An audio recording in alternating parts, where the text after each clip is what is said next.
ॐ अज्ञानतिमिरन्धस्य ज्ञानाञ्जनशलाकया चक्षुरुन्मिलितं येन तस्मै श्रीगुरवे नमः। श्रीचैतन्यमनोभीष्टं स्थापितं येन भूतले स्वयं रूपा कदा मह्यं ददाति स्वपदान्तिकं। वन्देऽहं श्रीगुरून् श्रीयुतापदकमलं श्रीगुरून् वैष्णवांश्च श्रीरूपं साग्रजातं सगण रघुनाथान्वितं तं सजीवं साद्वैतं सावधूतं परिजनसहितं कृष्णचैतन्यदेवं श्रीराधा कृष्णपादान् सगण ललिता श्रीविशाखान्वितांश्च। हे कृष्ण करुणा सिंधु दीनबंधो जगतपते गोपेश गोपिका कांत राधा कांत नमोस्तुते। तप्त कांचन गौरांगी राधे वृंदावनेश्वरी वृषभानुसुते देवी प्रणमामि हरिप्रिये। वाञ्छाकल्पतरुभ्यश्च कृपा सिन्धुभ्येव च पतितानां पावनेभ्यो वैष्णवेभ्यो नमो नमः। जय श्री कृष्ण चैतन्य प्रभु नित्यानंद श्री अद्वैत गदाधर श्रीवासादि गौरभक्तवृंद। हरे कृष्णा कृष्णा कृष्णा हरे हरे, हरे Ram Ram Ram Hare Hare. So we will continue from where we left. It is the eighth shloka of fifth chapter of second canto. Etanme prachyatah sarvam sarvajna sakaleshvara vijnanihi yatai vedam aham buddhe anusashitaha. My dear Father, you know everything and you are the controller of all. Therefore, may all that I have inquired from you be kindly instructed to me so that I may be able to understand it as your student. So here, context is Narad Muni is like asking to Lord Brahma to speak about the creation of this world, creation of this universe, and that is the same question Parikshit Maharaj also had put to Sukadev Goswami. And to answer that, Sukadev Goswami is now citing the discussion between Narada and Lord Brahma. And here Narada is like glorifying his father, saying that you are the ultimate. No, you seem to be the ultimate. You seem to know everything. You seem to control everything. And then no, please. Okay, volume is low. I'll just try and see if there is a... Okay. Now I changed the setting. Hopefully it should be better now. Speaker. I think the volume should be better now. Yes, Prabhuji. Okay. Okay. So we see that here, Narad Muni is asking this question to Brahma that you seem to be the controller, you seem to be knowing everything, and you seem to be on top of everything. But then I also see you that you are worshipping somebody, like, or you have got all these things by grace of somebody. So what is it? I want to know about the absolute truth. I want to he asks about three things. One is the creation and the the living entities and the controller of the of all of them and things like that. So in this way, Narad Muni is putting different questions to Lord Brahma, and now he is requesting Brahma to reveal to him all these things, right?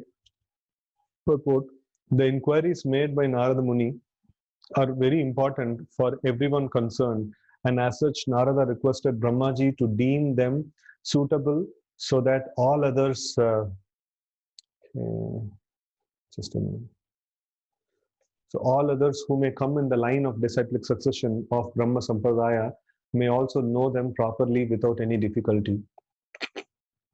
Brahma vacha samyak karunik kshayedham vatsathe vichi kitchitam yadaham chodita saumya bhagavat virya darshane. Lord Brahma said, my dear boy Narada, being merciful to all, including me, you have asked all these questions because I have been inspired to see into the prowess of the Almighty Personality of Godhead. So here, Brahma is glorifying the question itself. So he's telling that being merciful to me, being merciful to all, including me, you have asked these questions. So why is he considering this question to be a merciful act? Why? Because it is inspiring a person to think about the Supreme Lord. So anywhere, in terms of mercy, we see that if a beggar is asking for bhiksha, he is expecting some mercy. But what is the mercy that he is expecting? He is expecting the mercy in the form of money, right? So that is something that he values a lot, and that is what he wants it, right? So that is something that he is asking for.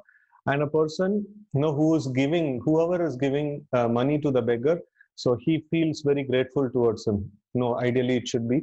So he feels grateful towards him. So that is the thing that is, that transaction is happening.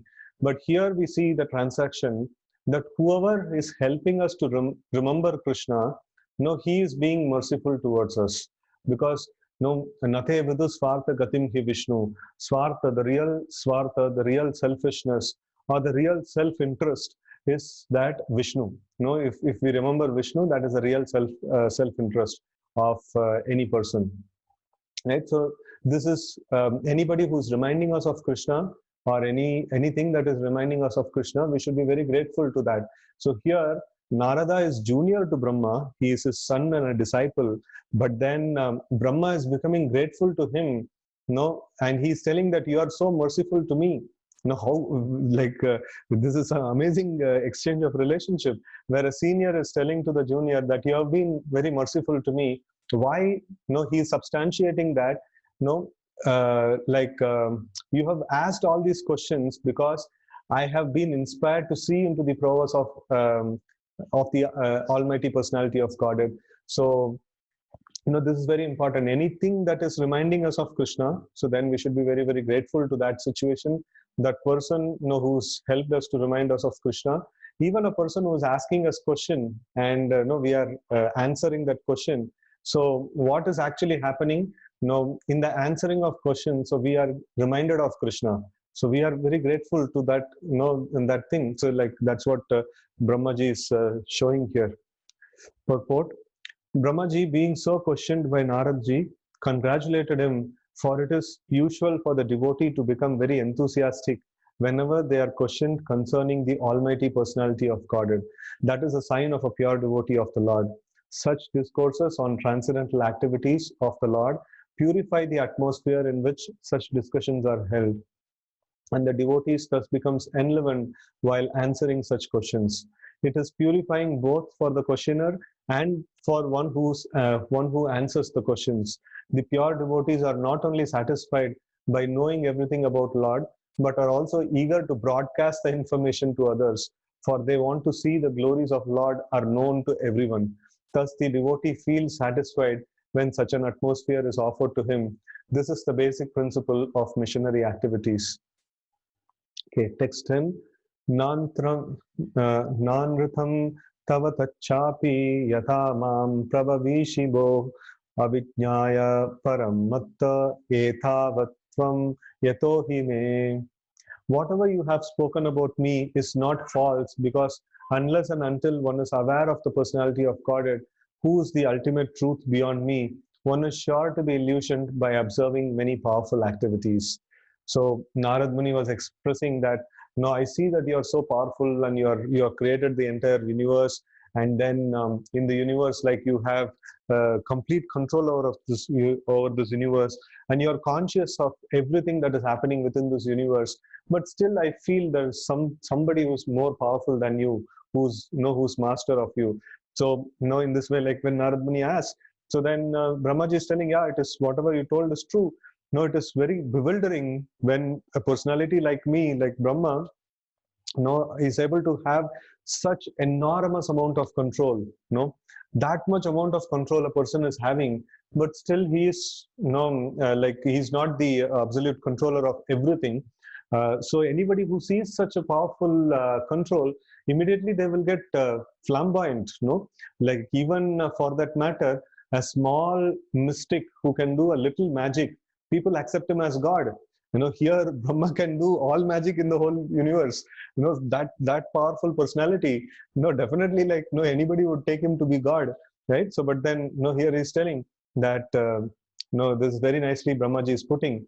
Whatever you have spoken about me is not false, because unless and until one is aware of the personality of Godhead, who's the ultimate truth beyond me, no one, one is sure to be illusioned by observing my powerful activities. No, anybody sees my powerful activities, they will think that I am the Supreme Lord. But then there is somebody more powerful than me is there. Right? Purport: the frog in the well. Logic illustrates that a frog residing in the atmosphere and boundary of a well cannot imagine the length and breadth of the gigantic ocean. Such a frog, when informed of the gigantic length and breadth of the ocean, first of all does not believe that there is such an ocean. And if someone assures him that factually there is such a thing, the frog then begins to measure it by imagination, by means of pumping its belly as far as possible. So, with the result of that, the tiny abdomen of the frog bursts and the poor frog dies without any experience of the actual ocean. Okay, so this is a very, frog in the well is a very classic logic. It comes in the Nyaya. There is different divisions of the Vedic literatures, Vedic subjects. So one of the subjects is Nyaya, or logic. So in this frog in the well concept actually comes, and it perfectly, we can see in our own lives. So whenever we don't understand about a particular thing, like for example, a small child is thinking, what does the child thinks about the father who is going to the office? The child thinks that, okay, probably like he will also go there, and maybe there will be some playthings over there and he'll be playing there, or something like that. Or work means, it has its own imagination. So the child sitting in the home, it has its own imagination, and it can only calculate based on what it has perceived in its life, right? So the frog in the well has perceived only 6 feet well, or 6 feet width well, or 7 feet width well. So, and it thinks that any water body means like, this is the only water body that exists in the whole creation. The frog thinks like that. And even if it is told that there is something bigger than this, it would calculate maybe 2 times of this, or maybe 10 times of this, and things like that. So in this way, you cannot calculate the length of the ocean. And this mentality is always there. So we always are conditioned to think that I am only in this kind of situation. Or if somebody else is there in the situation, okay, fine. Probably he may not experience the pain or pleasure or whatever I am experiencing, the same level. Or even if he experiences maybe 2 times, 3 times of mine, that's how they will calculate. So it is very difficult, for them to understand the whole length and breadth of the whole ocean, like in the case of frog. So now when Brahma's powerful activities we see, that is just like the well situation. That's like a small set of power which the Lord has. And seeing that, and we think that, okay, this must be the greatest power. Sometimes actually this thing we see in the case of small children. We see that, if somebody is like, if a small child is challenged with something, or threatened, then the child will naturally say like, no, I will tell to my father, as if like he is the most powerful person in the whole world. So probably the person whom the child is challenging to is more powerful than the father, right? So but it has a imagination in mind that my father is the greatest person in the world. He's the strongest person in the world. As the child grows up, then he understands, okay, fine, he's also a normal person, and it is nothing more special, like in terms of physical strength and things like that. So that happens, like that. This particular logic is there. Even in our practical life, we can see this in many spheres. So whenever we see something wonderful, we immediately think, oh, this is the greatest in the world. And then, after some time, we lose the attraction towards that. Okay. So the 2 things that is there is, one is not believing that something greater than this would be there. And second thing is, even if something is there, that trying to calculate it based on our own experience, rather than depending on the revelation of whatever is coming. In the case of frog in the well, so like somebody has told him that it's such a ocean, such a big ocean is there, but he can only calculate based on his experience, of the well. Okay. Similarly, the material scientists also want to challenge the inconceivable potency of the Lord by measuring him with their frog-like brains and their scientific achievements. But at the end, they simply die unsuccessfully like the frog. Sometimes a materially powerful man is accepted as God or the incarnation of God without any knowledge of the factual God. Such a material assessment may be gradually extended, and the attempt may reach to the highest limit of Brahmaji, who is the topmost living being within the universe and has a duration of life unimaginable to the material scientists, 430 crores of years, like a huge lifetime. Um, and then as we get information from the most authentic book of knowledge, the Bhagavad Gita 8:17, Brahma's one day and night is calculated to be some hundreds of thousands of years of our planet. This long duration of life may not be believed by the frog in the well, but persons who have a realization of truths mentioned in Bhagavad Gita accept the existence of a great personality who creates the variegatedness of complete universe. It is understood from the revealed scriptures that Brahmaji of this universe is younger than all other Brahmajis in charge of many, many universes beyond this. But none of them can be equal to the personality of Godhead. Naradji is one of the liberated souls, and after his liberation, he was known as Narada. Otherwise, before his liberation, he was simply a son of a maidservant. The question may be asked why Naradji was not aware of the Supreme Lord and why he misconceived Brahmaji to be Supreme Lord, although factually he was not. A liberated soul is never bewildered by such a mistaken idea. So why did Naradji ask all those questions just like an ordinary man with a poor fund of knowledge? There was such bewilderment in Arjuna also, although he is eternally the associate of the Lord. Such bewilderment in Arjuna or in Narada takes place by the will of the Lord, so that other non-liberated persons may realize the absolute truth and knowledge of the Lord. The doubt arising in the minds of Narada about Brahmaji's becoming all-powerful is a lesson for the frogs in the well, that they may not be bewildered in misconceiving the identity of personality of Godhead, even by comparison to a personality like Brahma. So what to speak of ordinary men who falsely post themselves as God or an incarnation of God. Okay. So this we should try to see that God means we have to learn from the scriptures and not from any experience. So we always try to give a lot of importance to our experience, but then our experience is actually very poor. We cannot experience everything properly in this world.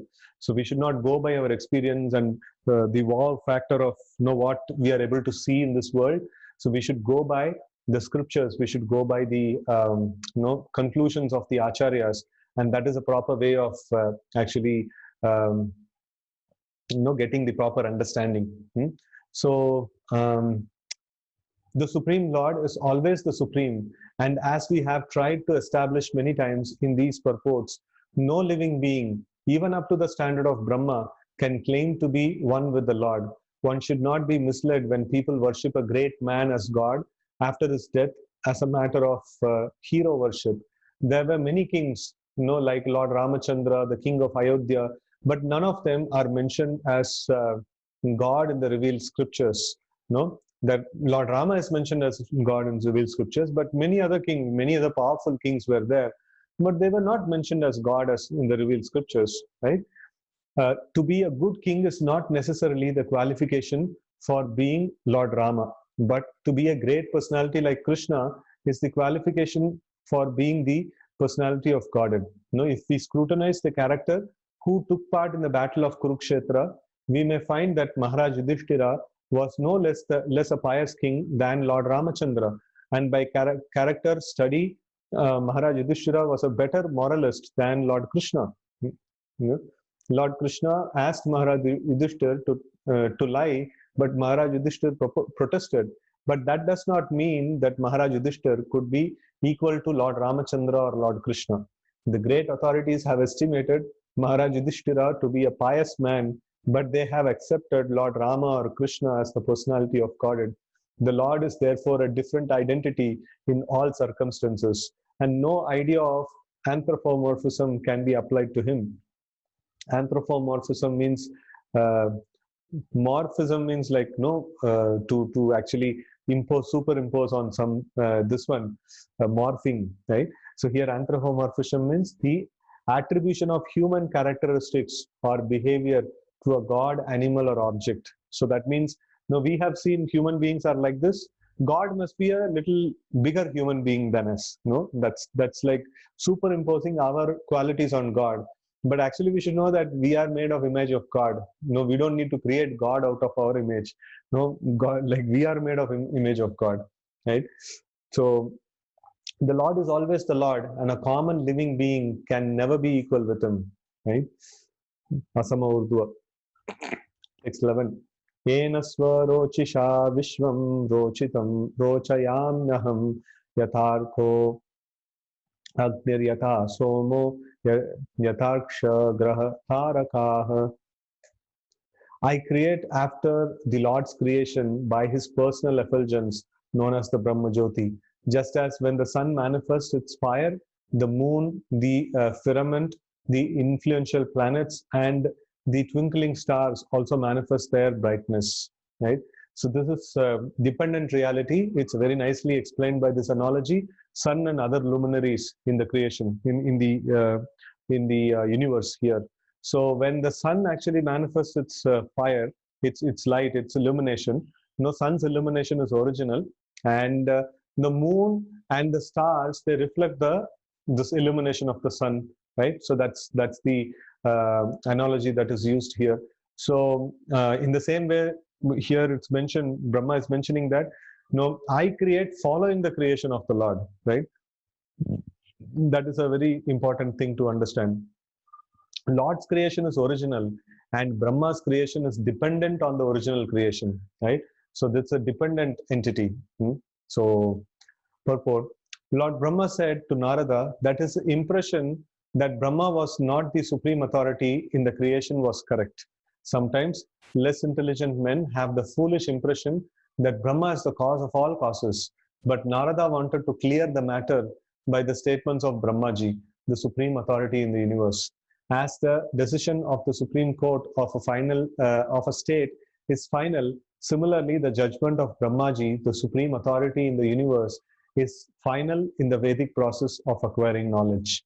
He is the greatest authority within the universe, right? So we get the knowledge through spiritual master, and Brahmaji is the head of the Guru Parampara system, and he is the author of all, means the origin of all the Vedic literatures. Lord revealed it to Lord Brahma, and then from Brahma, it came down. So Lord Brahma is the first Brahmana, the original Brahmana of the world, of the universe, and he disseminates knowledge further down in the line. Right? So that's why his conclusion must be accepted as final.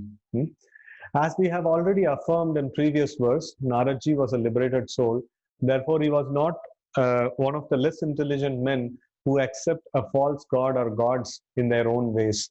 He represents himself as less intelligent, and yet intelligently presented a doubt to be cleared by the supreme authority, so that the uninformed might take note of it and be rightly informed about the intricacies of the creation and the creator. In this verse, Brahmaji clears up the wrong impression held by the less intelligent and affirms that he creates universal variegatedness after creation of the glaring effulgence of Lord Sri Krishna. First is that Krishna exhibits his glaring effulgence. That's the Brahma Jyoti, and in the Brahma Jyoti, it gives rise to so many wonderful creations. Actually, in that way, like Krishna is the original creator. Through his Brahma Jyoti, and then Lord Brahma's creation is a subsequent following creation. Brahmaji has also separately given the instructions in the Samhita known as Brahma Samhita, 540, where he says, Yasha Prabha, Yasha Prabha. Yasha means like of whose. Prabha means Prabhava, like the Brahma Jyoti, or the light that actually comes from Lord Krishna. Yasha Prabha Prabhavato Jagadanda Koti.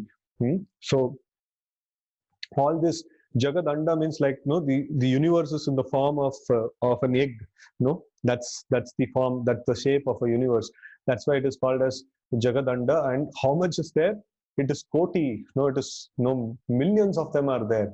Koti Swashesha Vasudadi Vibhuti Binnam Tad Brahma Nishkalam Anantam Asesha Bhutam Govindam Adi Purusham Tamaham Bhajami. So this is what Lord Brahma is telling. So I serve the Supreme Personality of Godhead Govinda, tam aham bhajami, like I am worshipping that Supreme Lord Govinda, right?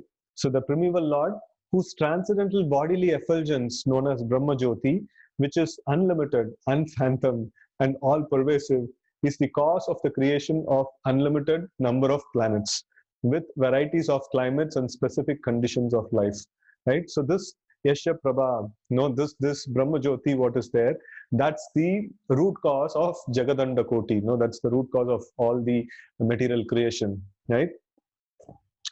The statement, the same statement is in the Bhagavad Gita 14:27. Lord Krishna is the background of Brahma Jyoti. Brahmanohi Pratishta Aham. In the Nirukti or Vedic dictionary, the import of Pratishta is mentioned as that which establishes. We call Srila Prabhupada as Pratishtapaka Acharya. That means he is the founder Acharya. He is the he's the person who established ISKCON, right? So in that way, like here we see that Lord Krishna is telling Brahmanohi Pratishta Aham. That means I am the source of the Brahman. I am the source of the Brahma Jyoti, and the Brahma Jyoti creates unlimited universes, right? So the Brahma Jyoti is not independent or self-sufficient. Lord Shri Krishna is ultimately the creator of Brahma Jyoti, mentioned in this verse as Swarochisha, or the effulgence of the transcendental body of the Lord. Swa means one's own, and Rochisha means like his bodily effulgence. So Lord Krishna's bodily effulgence is the Brahma Jyoti, and a portion of it is what is actually reflected in the form of in the universal sky. And many times, like Prabhupada used to explain this thing, that why is that the sky is blue? Because it is a bodily reflection of the bodily radiation of the Supreme Lord Krishna, and our Krishna is blue, and that's why the sky is blue. So it's a simple logic that he gives. So it is mentioned here. Swarochisha, the original light in the whole creation is Brahma Jyoti, and that is nothing but the bodily effulgence of the Lord. And that is why we can see that everything that exists is blue. The sky is actually blue, and that's nothing but the reflection of the bodily hue of the Supreme Lord, right? So this Brahma Jyoti is all pervading, and all creation is made possible by its power. Therefore, the Vedic hymns declare that everything that exists is being sustained by the Brahma Jyoti. Sarvam Khalav Idam Brahma. So everything that exists is existing in the Brahman, right? Therefore, the potent seed of all creation is the Brahma Jyoti, and the same Brahma Jyoti, unlimited and unphantomed, is established by the Lord. Therefore, Lord Shri Krishna is is ultimately the supreme cause of all creation. Aham Sarvasya Prabhavaha. So, like that means, he is the ultimate cause of all the causes, right? One should not expect the Lord to create like a blacksmith with a hammer and other instruments. The Lord creates by his potencies. He has his multifarious potencies. Parasha Shaktir Vividaiva Shruyate. Just as the small seed of a banyan tree has the potency to create a big banyan tree, the Lord disseminates all varieties of seeds by his potent Brahma Jyoti, Swarochisha. And the seed are made to develop by the watering process of persons like Brahma, right? So though the Lord makes a small seed, and then further, like Lord Brahma is engaged, okay, you construct the further thing. And in that way, like a huge banyan tree, like this huge universe is constructed by Lord Brahma, and the seed is given by the Supreme Lord, right? Brahma cannot create the seed, but he can manifest the seed into a tree. Just as a gardener helps plant and orchards to grow by the watering process. The example cited here of the sun is very appropriate. In the material world, the sun is the cause of illumination, that is fire, electricity, and then the rays of the moon, etc. So, like without the sun, we cannot produce fire, we cannot produce electricity, we cannot produce, even moon cannot get its illumination, right? So all luminaries in the sky are creations of the sun. The sun is the creation of the sun is a creation of Brahma Jyoti, and the Brahma Jyoti is the effulgence of the Lord. Thus, the ultimate cause of creation is the Supreme Lord, right? So it's a very nice logic that is put up here. Then text 12, Tasmai Namo Bhagavate, Tasmai Namo Bhagavate Vasudevaya Dhimahi Yanmayaya Durjayaya Mam Vidanti Jagat Gurum. I offer my obeisances and meditate upon Lord Krishna, Vasudeva, the personality of Godhead, whose inconceivable potency influences them, the less intelligent class of men, to call me the supreme controller. Okay, so Brahma is telling that this Lord is really ultimate, but then the Lord is the pure devotees always find it very weird that how is it that people are not able to see God, and the non-devotees, the common people of this world, they always feel it weird that what these devotees are saying, God is there and things like that. Who has seen him like that? So it's quite a 180-degree opposite kind of a thought process, right? So, and here, Brahma is telling that I offer my obeisances and meditate upon Lord Krishna, by whose inconceivable potency the less intelligent think that I am the controller of everything. I am the supreme controller, just because Lord Brahma is able to exhibit some wonderful capacities, right? So this is something that we can see that it's only by the illusion of the Lord, illusory potency of the Lord, the people are not able to perceive the Lord as himself. And why the Lord puts people into illusory potency? Because they don't want to be with the Lord. They cannot stand seeing the Lord being the master. So the Lord actually covers himself up. So when he covers himself up, then what remains is illusion, right? So then naturally the living entity falls into illusion, right? So our main problem is we wanted to be away from the Lord, and he is the ultimate illumination, or illumination means in the sense here is knowledge. So he is the ultimate knowledge, and we are not able to stand to see that he is the master of everything. Then when he covers himself up, he is the ultimate knowledge, and when he covers himself up, what remains is ignorance. And that's how the illusory aspects of the Lord actually covers the living entity. That is the main reason why the living entity is put into illusion, because we didn't want to be with the Lord. We didn't want to see him. And everything that exists is he himself. And then if we don't want to see him, so then what happens? Like, it's only by illusion we can exist. So we cannot exist in reality. So that's how this covering potency of the Lord actually works. Okay, purport.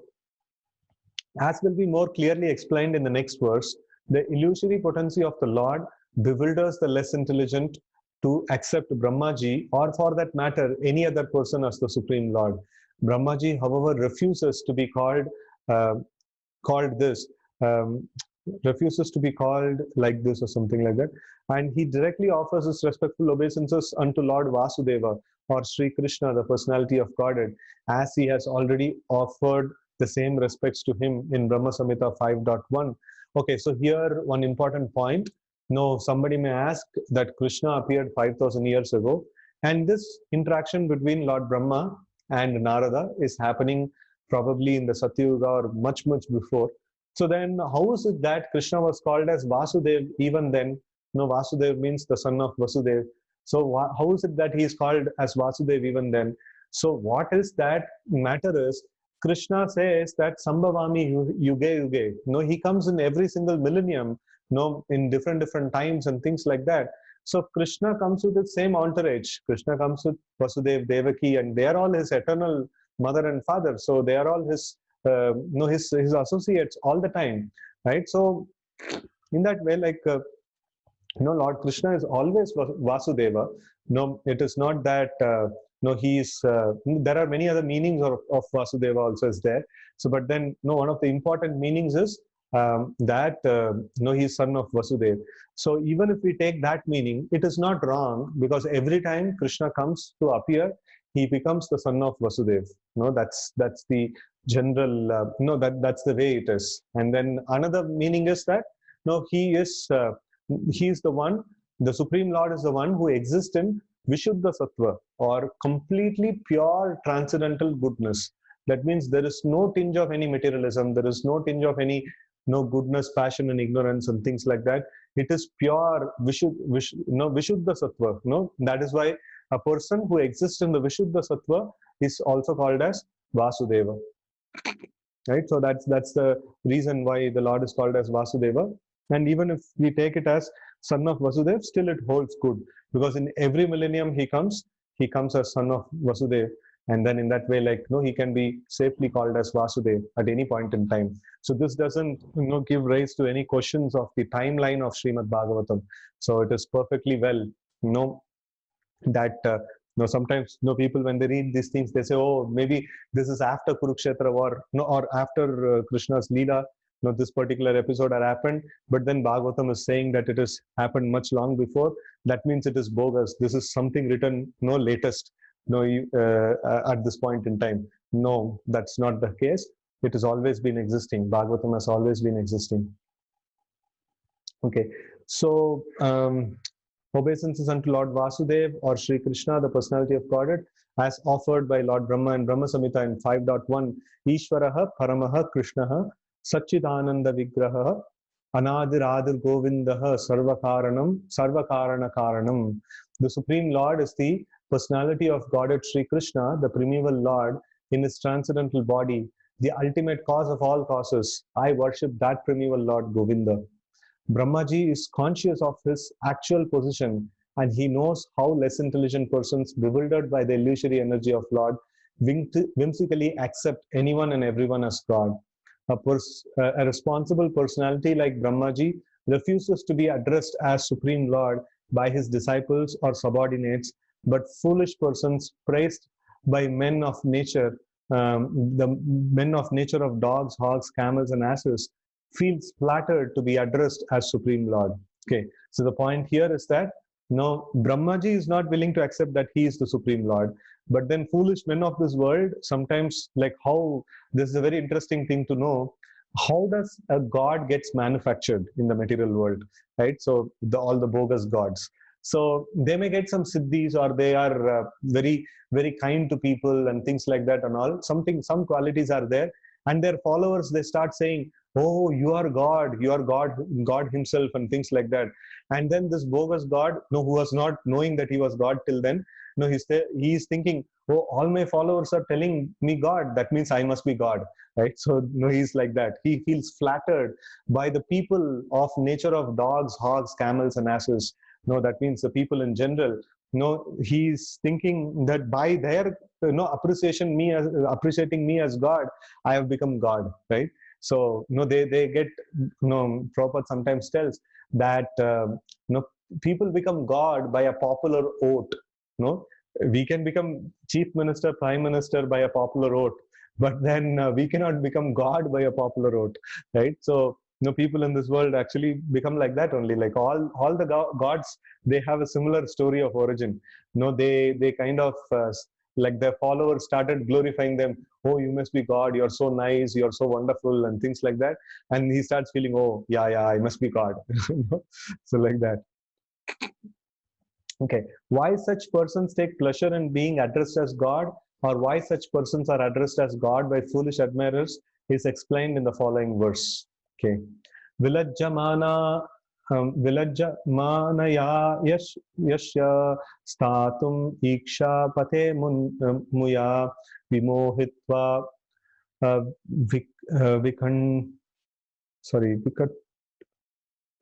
vikathante mamaham iti durdhiyah. This illusory energy of Lord cannot take precedence, being ashamed of her position, but those who are bewildered by her always talk nonsense, being absorbed in the thought of it is I and it is mine. Right? So this is description about the illusory energy. Right? So illusory energy of Lord cannot take precedence, being ashamed of her position. But those who are bewildered by her always talk nonsense, being absorbed in the thoughts that it is I and it is mine. I and mine concept is mentioned here. Like here, the Maya, is mentioned in the 5th chapter of the 1st canto of Bhagavatam. It's mentioned Maya, Vyasadeva actually, by his pure meditation, is able to perceive the Supreme Lord, and in the background he sees Maya, and he sees that the Supreme Lord is completely in control of her, right? So Maya means the Durga Devi, or illusory potency of the Lord. So the Lord is having complete control of the material nature, right? So, but then the material nature knows for itself, or Durga Devi knows for herself, that Supreme Lord is Vishnu. But then people who are illusioned by her, they always talk nonsense. What is that nonsense? This is I and this is mine. So mama mameti, like me and mine. So like that. So, a purport: the invincibly powerful deluding energy of the personality of Godhead, or the third energy representing the Nishayans, can bewilder the entire world of animation, but still she is not strong enough to be able to stand in front of the Supreme Lord. Nishayans is behind the personality of Godhead, where she is powerful enough to mislead the living beings, and the primary symptom of bewildered person is that they talk nonsense. Nonsensical talks are not supported by the principles of Vedic literatures. And a first grade nonsense talk is, it is I, it is mine. So this body is myself, and this house belongs to me. All these articles belongs to me, and things like that. So this is the perfect nonsensical talk, that is mentioned here. A godless civilization is exclusively conducted by such false ideas and such persons, without any factual realization of God, accept a false God or falsely declare themselves to be God, to mislead persons who are already bewildered by deluding energy. So in the material world, either somebody, he chooses a material God, chooses a person, ordinary person, as God, or otherwise he chooses himself to be, or he imagines himself to be God, and in this way, like, he bewilders many more people. There. Okay. Those who are before the Lord, however, and those who are before the Lord, however, and who surrender unto Him, cannot be influenced by the deluding energy. Therefore, they are free from the conception of it is I and it is mine, and therefore they do not accept a false God or pose themselves as equal to the Supreme Lord. The identification of the bewildered person is distinctly given in this verse. So here one important thing is that the persons who are before the Lord, or and they surrender unto Him, so they are not deluded by illusion. It is mentioned, Krishna Surya Sama Maya Haya Andakar, Jahan Krishna Tahan Nai Maya Radhikar. So when somebody is there, facing the Supreme Lord, then he cannot be illusioned, because he is in the presence of light. He is in the presence of ultimate knowledge. There cannot be any illusion. That's the understanding here. Okay, text 14. Dravyam karma cha kalascha swabhavo jiva eva cha vasudevat paro brahman nachanyorthosti tatvatah. The 5 elementary ingredients of creation, the interactions thereof set up by eternal time, and the intuition or nature of individual living being are all differentiated parts and parcels of the personality of God, Vasudev, and in truth, there is no other value in them, right? So it is mentioned the 5 basic ingredients: earth, water, fire, air, ether. That is, what is it? That is part and parcel of the Lord. The Lord claims in the 7.4 in Bhagavad Gita, Bhumir Apo Analo Vayo Kamano Buddhi Revacha. So there he claims that this 5 material elements to be his, this one. And then the interactions thereof set by eternal time. So eternal time, the Lord says, Kalosmi Aham, Lokakshaya Krit Pravata. So the Lord says that I am the eternal time. And the interactions, what about the interactions? The time actually conducts the interactions between the 5 elements, earth, water, fire, air, ether. And then it is mentioned, Prakrite Kriyamanani, Gunai Karmani Sarvasaha. So all these interactions is completely directed by the Prakriti. And who is Prakriti? Prakriti is, no, it's like no, energy of the Lord. Daivi Esha Gunamai Mama Maya Duratyaya. No, he very nicely tells. And then Prakriti in itself is nature of the Lord, or energy of the Lord. So that's how we define Prakriti. So in this way, the five elements is part and parcel of the Lord. The time is also like a part and parcel of the Lord, a material energy. And then the interactions, driven by time, that is also like completely under the control of the Lord. And then the intuition or nature of living beings are they are also like this one, by the Lord's potency only it happens. Matta smriti jnanam apohanam cha. So my knowledge, remembrance, and forgetfulness, my particular nature that I possess, that is also given by the Lord. No, then somebody may say like, no, if I have a bad nature, why did Lord gave me that? So the reason is I desired for it, and Lord is the supplying agent. No, Lord supplies that thing. Without the sanction of the Lord and without Lord providing us something, we cannot have anything, right?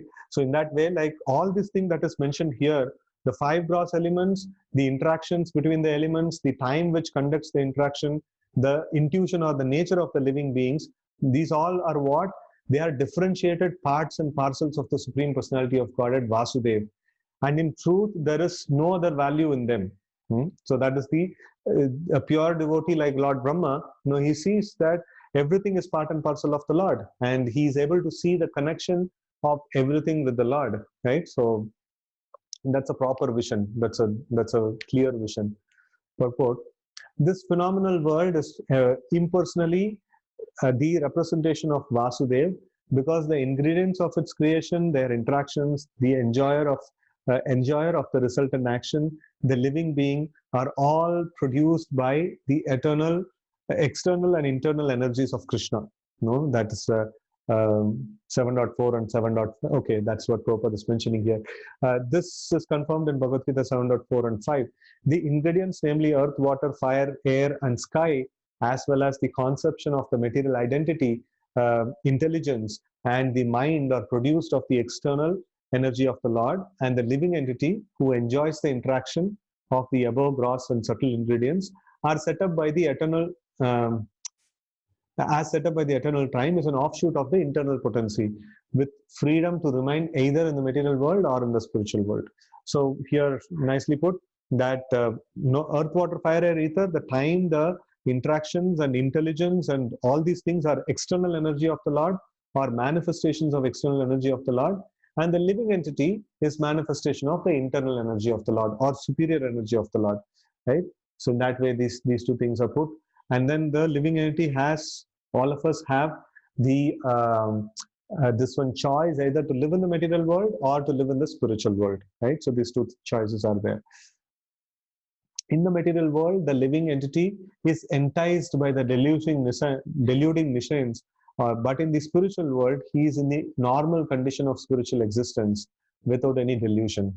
So here, all of us are actually deluded. So in one sense, if we see, in one place we were discussing this, in the material world, everyone is a crazy person. Everyone is a pagal, like what do we say? Crazy person, right? So, and like if somebody is more crazier than rest of them, so then he's called as crazy. He's called as, oh no, here goes a mental person, like that. But actually, all of us are, to some degree, like, no, we are all crazy. Why is it so? Because we are not able to see Krishna. We are not able to perceive that everything in the creation is done by Krishna. So that's the reality of the existence.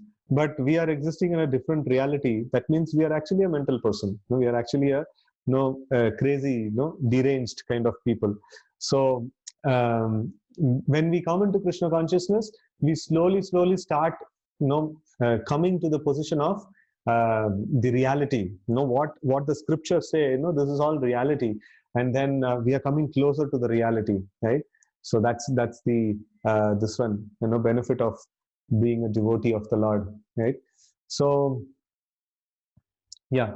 The living entity is known as the marginal potency of the Lord, But in all circumstances, neither the marginal ingredients nor the spiritual parts and parcels are independent of personality of God at Vasudev. So all of us are dependent reality. No, Lord Krishna is the original reality, and all of us are dependent reality. If sometimes the demons they try to kill the Lord, they try to challenge like Hiranyakashipu, Ravana, and things like that, people like that, but they don't know that they are just but a part and parcel of the Supreme Lord. And if they manage to kill the Lord, they themselves will not exist, because their existence is based on the existence of the Lord. And no, it's first of all, it's not possible to kill the Lord. And even if these demons, they try to kill the Lord, then no, they themselves will not exist, because their existence is a dependent reality on the existence of the Lord, right? So, where we were. But in all circumstances, neither material ingredients nor spiritual parts and parcels are independent of the personality of Godhead Vasudev. Vasudev, for all things, whether products of the external, internal, or marginal potencies of the Lord, are simply displays of the same effulgence of the Lord, as just as light, heat, and smoke are displayed of fire, displays of fire. This all, the origin of everything is Supreme Lord. So in that way, we can have a perfect Krishna consciousness. Anything that is there in front of us, when we see, we can understand, oh, this object is existing here only because of the existence of the Lord. Anything that is very nice in this world, oh, this is happening just only because of the Supreme Lord. If the Lord is not there, there is no animation everywhere. There is no movement everywhere. There is everything, whether inert or animate, it's all existing only because of the existence of the Lord.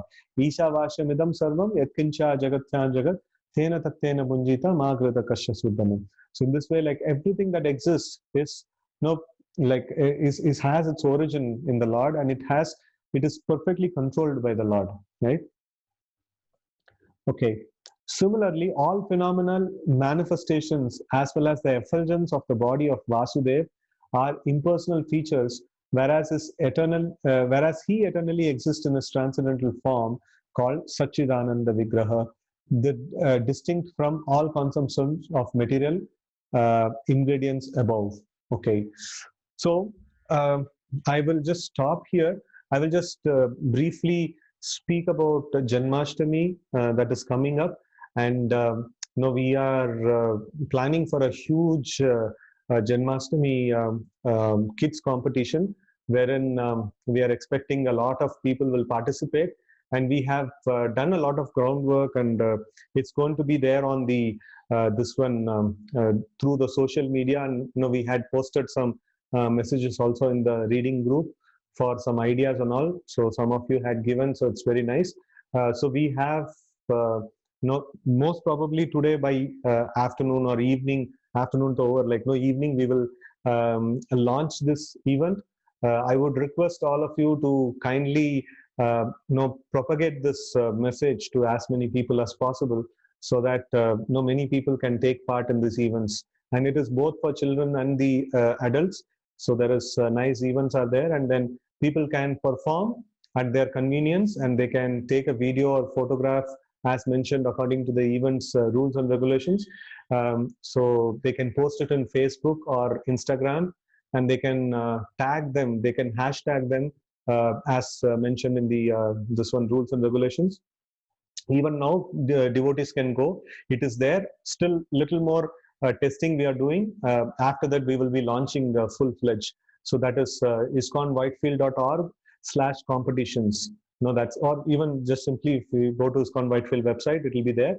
So, and we want to really reach many people through this this one. And this is a good opportunity for many people to get in touch with Krishna, or do something in connection to Krishna. So this children competition are always very much eagerly sought after by everyone. And also we will be requiring a lot of judges for judging these competitions, and also we will get back to you for those things. And let's try to give an opportunity for people to connect with Krishna in this Janmashtami, right? So anticipate some message today in the evening, right?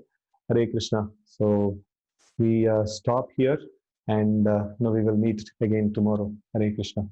ग्रंथराज Shrimad Bhagavatam की जय, गौर भक्तवृंद की जय, श्रील प्रभुपाद की जय. हरे कृष्ण.